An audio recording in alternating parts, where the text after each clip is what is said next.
Assalamualaikum warahmatullahi wabarakatuh.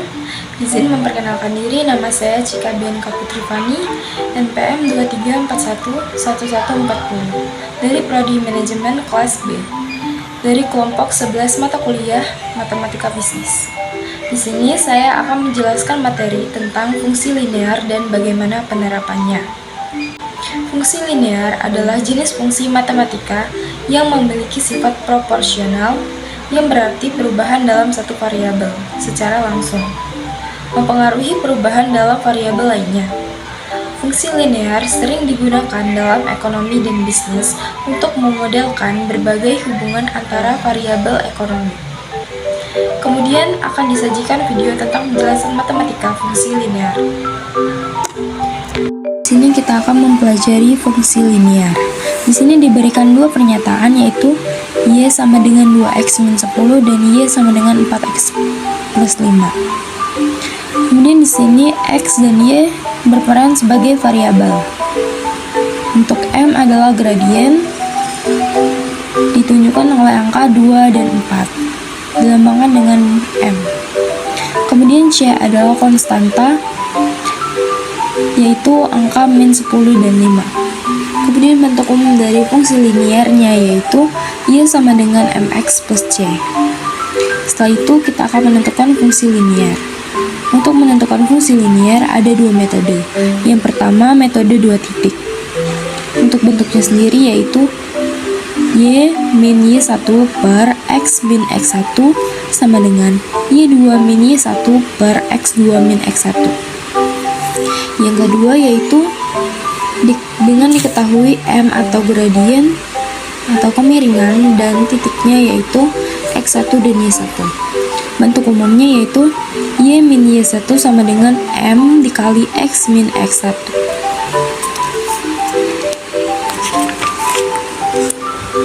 Setelah itu ada contoh soal. Contoh soal pertama yaitu ada A 2, min 2 dan B min 2,4. Di sini 2 adalah X1, min 2 adalah Y1, min 2 adalah X2, dan 4 adalah Y2. Karena contoh soalnya seperti ini, maka digunakan metode yang pertama. Kita tinggal masukkan rumus saja, yaitu dengan rumus yang tadi, Y min Y1 per X min X1 sama dengan Y2 min Y1 per X2 min X1. Setelah itu kita masukkan rumusnya, jadi Y min 2 karena Y min Y1 tadi per X min X1 dan X1 nya di sini adalah 2, jadi X min 2 sama dengan Y2 min Y1, Y2 nya adalah 4 min Y1 nya adalah min 2, jadi 4 min 2 per X2 nya adalah min 2 dan min X1 nya adalah 2, jadi min 2 min 2.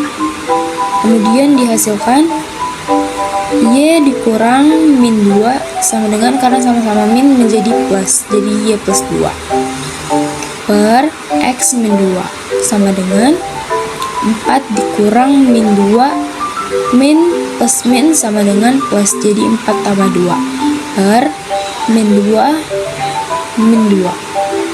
Min ketemu min sama dengan plus, jadi negatif 4. Kemudian setelah itu kita kalikan silang.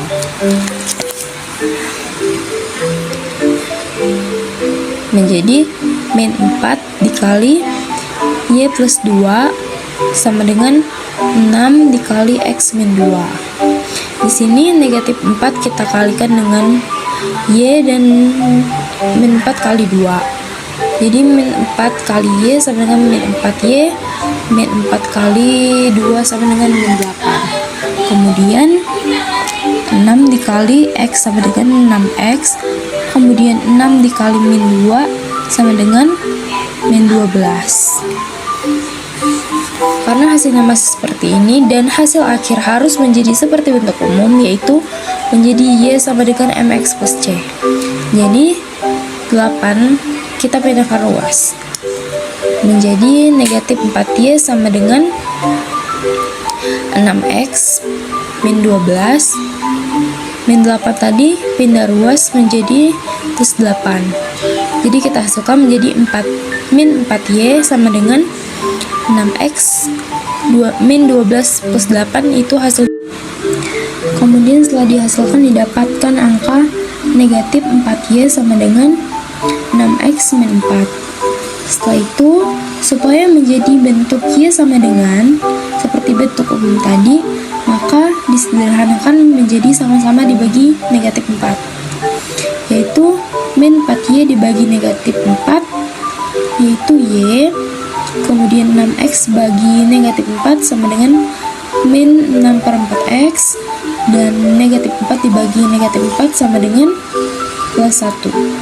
Jadi hasilnya yaitu Y sama dengan min 6 per 4X plus 1, dan itu adalah hasil akhir untuk yang nomor 1. Kemudian di sini untuk contoh soal nomor 2, soalnya yaitu M sama dengan 2, A 4,2. Di sini diketahui X1-nya adalah 4 dan Y1-nya adalah 2. Untuk soal seperti ini digunakan metode nomor 2 tadi dengan bentuk umum seperti ini. Y min Y1 sama dengan M X min S1. Kemudian langsung saja kita masukkan rumusnya.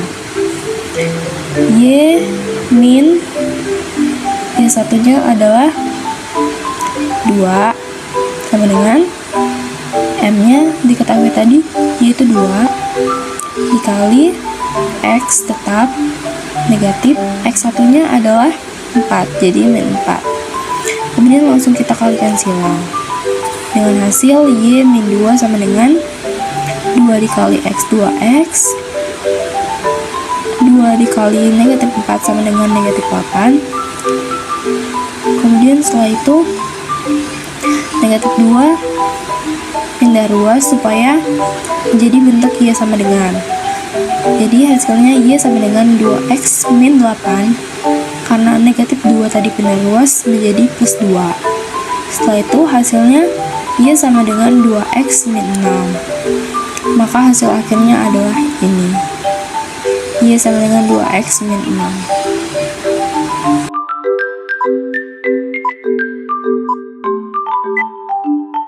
Penerapan fungsi linier dalam ekonomi dan bisnis. Yang pertama, analisis biaya dan pendapatan.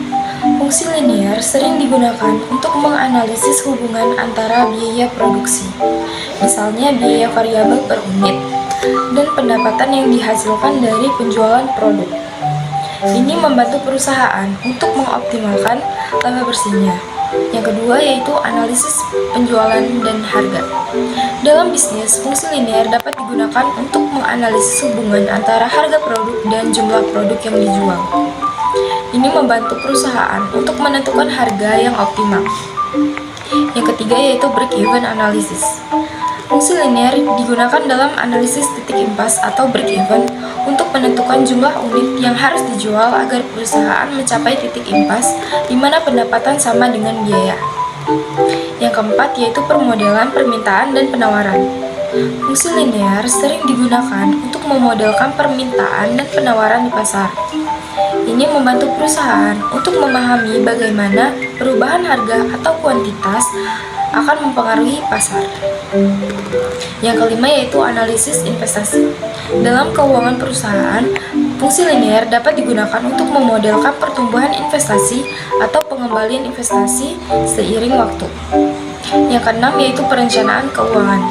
Fungsi linier dapat digunakan dalam perencanaan keuangan bisnis untuk memprediksi pendapatan, biaya, dan laba di masa depan.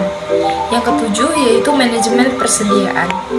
Dalam manajemen persediaan, fungsi linier dapat digunakan untuk mengoptimalkan tingkat persediaan agar sesuai dengan tingkat permintaan pelanggan.